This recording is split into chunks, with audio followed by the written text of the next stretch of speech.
Samukin tuli haastattelun mukaan. No niin, meillä on tässä The Sailor Man laulajansa PG.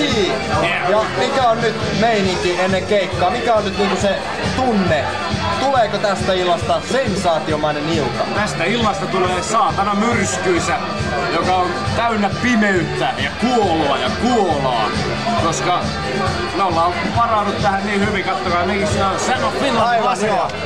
Joo, meillä on rumpali Sam of Finland tästä tosta noin. Kovasti. No niin, aivan. Joo, tulee kova hyvä ilta tulee, joo. Ja 5 kappaletta on tänään ohjelmassa.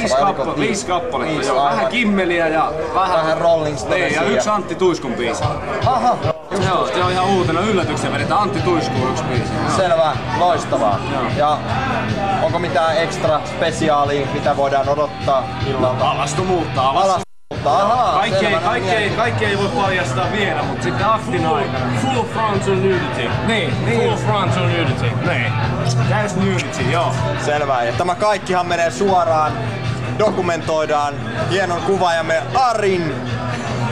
Loistavaa.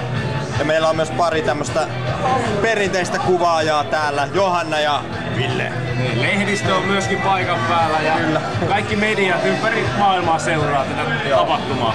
Ja suuri kysymys onkin nyt, että mitä seuraavaksi, eli onko MGM Grand Las Vegas? Seuraavaksi takas kellariin.